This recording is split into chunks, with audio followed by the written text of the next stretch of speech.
Assalamualaikum warahmatullahi wabarakatuh. Waalaikumsalam warahmatullahi wabarakatuh. Apa kabar kalian semua?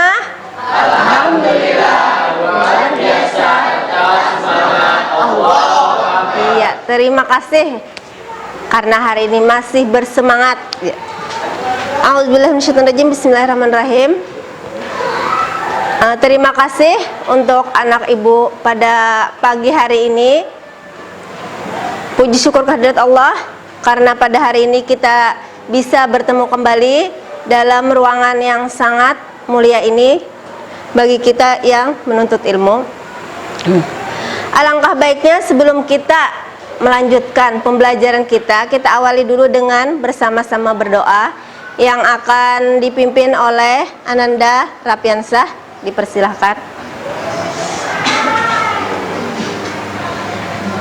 Assalamualaikum warahmatullahi wabarakatuh. Waalaikumsalam.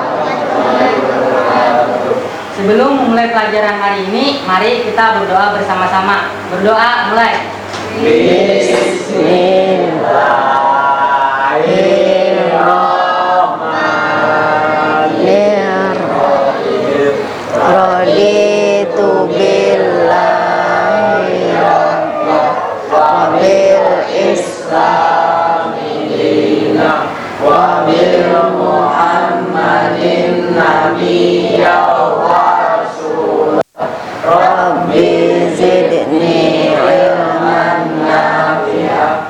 Terima kasih kepada Ananda Rapiansah. Semoga dengan diawali berdoa tadi, pembelajaran kita hari ini berjalan dengan lancar.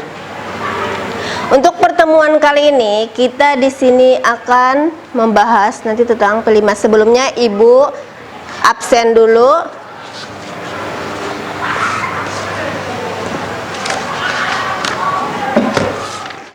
Ahmad Badali, Dika Aditya Pradana, Dinda Alyarianti, Muhammad Al-Zikri Maulidi. Dalam pertemuan kali ini kita akan membahas tentang P5 dan PPRA. Adakah yang tahu tentang P5 dan PPRA? P5 atau PP ada 5 adalah P-nya. Singkatan dari Proyek Penguatan Profil Pelajar Pancasila. Ini materi kita pada kurikulum Merdeka. Jadi P5 merupakan pembelajaran lintas disiplin ilmu untuk mengamati dan memikirkan solusi terhadap permasalahan di lingkungan sekitar peserta didik. P5 menggunakan pendekatan pembelajaran berbasis proyek. Nah, nanti ada proyek yang dihasilkan yang berbeda dengan pembelajaran di kelas pada umumnya. Nah, ada bedanya. Jadi nanti kita akan menghasilkan sesuatu, proyek yang akan kita kerjakan. Sedangkan PPRA singkatan dari Profil Pelajar Rahmatan Lil Alamin.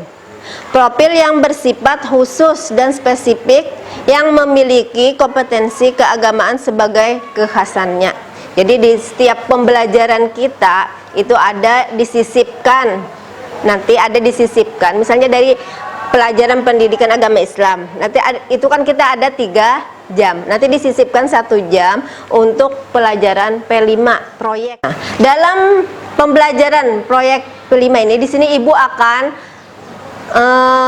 membahas materi tentang gawai. Tujuan untuk pembelajaran ini yang pertama, kita mengetahui apa definisi gawai. Yang kedua, menyebutkan dampak positif dari gawai.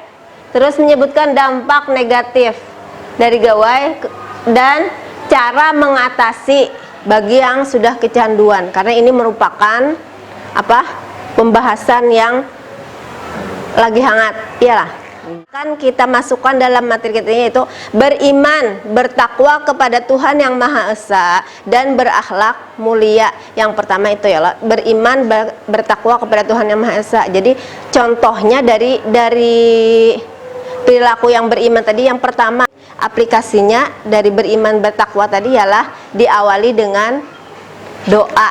Nah, artinya kan beriman ya Allah nak. Mandiri dengan cara sadar diri dan tidak ketergantungan kepada orang lain. Kemudian bergotong royong, yaitu bekerja sama dalam kelompok. Nanti kan diminta untuk bekerja sama dalam kelompok tanpa ada perbedaan. Adapun PPRA, profil pelajar rahmatan lil alamin, yang pertama beradab adat atau ta'adub. Artinya kita dituntut untuk beradab terhadap baik terhadap guru maupun terhadap lingkungan yang lain, baik itu teman, alam, dan lain-lain. Yang kedua, dinamis dan inovatif. Jadi sekarang apakah yang namanya gawai atau tadi berkat atau malapetaka? Di sini yang bisa menentukan kalian sendiri. Apa yang disebut gawai? Ada yang bisa menyebutkan artinya? Ayo silakan nak. Apa? Yaitu suatu instrumen yang memiliki tujuan dan fungsi praktis yang secara spesifik dirancang lebih canggih dibandingkan dengan teknologi yang diciptakan sebelumnya. Iya. Kemudian ada perbedaan gawai dengan teknologi lainnya. Ada, yaitu unsur kebaruan dan berukuran lebih kecil. Maksudnya unsur kebaruan, setiap waktu, baik itu hitungan bulan, tahun, itu akan ada pembaruan, akan ada perubahan, akan ada yang lebih baru lagi datang, lebih canggih lagi. Nah, itu maksudnya perbaruan, dan ukurannya lebih kecil tapi isinya lebih banyak. Nah, lebih lengkap. Sini dicontohkan misalnya komputer. Komputer merupakan alat elektronik yang memiliki pembaruan berbentuk gawainya yaitu laptop. Di sini ada contoh yang termasuk alat gawai tadi, bermacam-macam, dari yang kecil sampai yang besar yang canggih. Adakah yang bisa menyebutkan apa aja di sini? Contohnya yang bisa kalian apa? Terus, iya. Manfaat gadget bagi pelajar. Nah, ada manfaatnya, ada dampak positifnya. Yang pertama, membantu para pelajar dalam mengerjakan tugas sekolah kalau digunakan dengan benar, iya kan? Iya. Yang kedua, memudahkan dalam berkomunikasi. Yang ketiga, sebagai media represi. Yang keempat, mengakses informasi. Kalau dulu kita mencari informasi, misal mencari informasi atau tugas dari guru, hanya kita bisa pergi ke perpustakaan dengan membuka buku. Nah, sekarang bisa dicari di tempat duduk dengan mengakses informasi yang bagus, yang positif. Nah, yang kelima, sebagai eksistensi. Sekarang dampak negatif dari gadget. Yang pertama, gadget membuat ketagihan bermain video game, PS, televisi, rata-rata menghabiskan lebih dari 7 jam sehari pada perangkat elektronik. Kalau kalian berapa jam? Kalau tidak waktu belajar boleh, misalnya main. Tapi waktu belajar usahakan ditutup, kecuali ada khusus, ada tugas lain. Jadi kalau waktu libur, nah itu bahayanya. Kadang lupa waktu, lupa makan, lupa tidur, iya, lupa kewajiban. Meningkatnya penggunaan gadget bisa terkena berbagai masalah kesehatan. Malas bersosialisasi dengan teman, akhirnya dengan tetangga pun tidak kenal karena malas bersosialisasi. Perasaanlah berteman dengan apa? Di rumah dengan gadget aja. Bagaimana cara kita mengatasi bagi yang kecanduan? Yang pertama, memberi pemahaman mengenai dampak dari kecanduan gawai. Jadi dijelaskan dulu. Kemudian mengajarkan remaja tentang kontrol diri. Nah, dari pelajaran, terutama pelajaran pendidikan agama Islam, di situ ada kita membahas tentang kontrol diri. Jadi kita bisa dari situ kita bisa mengontrol diri kita masing-masing. Kalau waktunya belajar, ya belajar. Kalau waktunya sholat, ya sholat. Tinggalkan dulu yang namanya gawai tadi. Ada waktu-waktu tertentu, batasi. Memperbanyak aktivitas di luar rumah. ikuti kegiatan-kegiatan yang positif.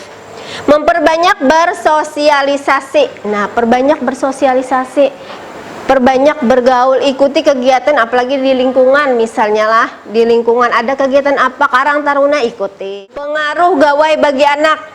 Pengaruh bagi anak, penggunaan gawai mempengaruhi proses perkembangan anak baik kesehatan fisik maupun psikologi. Iya, baik itu perkembangan yang fisik maupun psikologi. Kalau contoh fisik misalnya tadilah dari obesitas, dari kesehatan mata. Kalau psikologi itu yaitu ketergantungan, bisa mempengaruhi. Kalau dampak positifnya, ayo yang perempuan apa dampak positifnya? Silakan. Komunikasi, mengakses informasi sebagai media representatif dan lain-lain. Iya. Untuk tugas kalian, sini ibu nanti minta kalian kerja kelompok dalam membuat semacam slogan atau poster yang berisikan tentang peringatan, baik itu dampak positif, dampak negatif, peringatan bagi misalnya pengguna gawai. Yang kalau dampak positifnya apa aja, nanti kalau dampak negatifnya apa aja. Nah, jadi semacam poster atau peringatan yang bisa dikerjakan secara berkelompok. Ya, baiklah anak-anak, di sini kita akan dibersamai oleh Ibu Helmiati sebagai guru bahasa Indonesia yang akan mendampingi kalian dalam melaksanakan tugas kelompok, yang akan membimbing dalam mengarahkan tata cara bagaimana dalam pembuatan poster yang baik. Ya, terima kasih kepada Ibu Helmi. Dalam pembimbingan ini dipersilahkan untuk menjelaskan sedikit arahan kepada anak-anak. Ya, terima kasih Ibu untuk kesempatannya. Terima kasih juga saya di sini diizinkan untuk membantu dalam proyek Ibu dalam membimbing anak-anak membuat poster. Baiklah, agar poster yang kalian buat menjadi baik itu ada step by step yang harus kalian lakukan. Yang pertama, dalam membuat poster itu harus menggunakan kalimat yang baku, yang sesuai dengan ejaan bahasa Indonesia lah, IED. Kemudian karena poster itu tadi fungsinya untuk memberikan informasi, maka kalian harus menggunakan kalimat yang baik, yang menarik, sehingga orang lain yang membaca poster tersebut bisa memahami dengan mudah apa yang ingin kalian sampaikan melalui poster tersebut. Nah, kalimat yang menarik tersebut biasanya merupakan kalimat persuasif atau kalimat ajakan. Kalian harus membuat kalimat tersebut menjadi semenarik mungkin. Jadi bagusnya lagi diikuti dengan gambar-gambar yang menarik tersebut. Jadi seperti itu biasanya yang harus diperhatikan dalam pembuatan poster adalah cara pemilihan gambar dan kata-kata atau kalimat yang baik tadi yang sesuai dengan itu. Ya, itu saja, terima kasih. Untuk tugas kelompok ini di sini sudah disediakan alat dan barangnya. Untuk kelompok 1 dipersilahkan untuk mengambil perwakilan.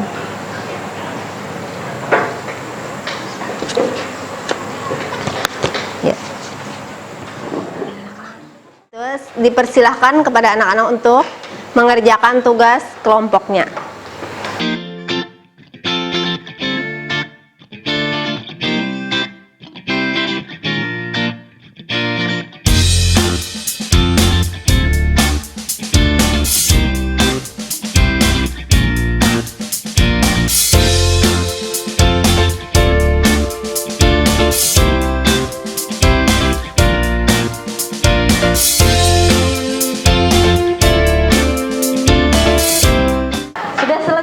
Pekerjaannya Sudah. baiklah, kalau sudah selesai, mari kita tempel di mading.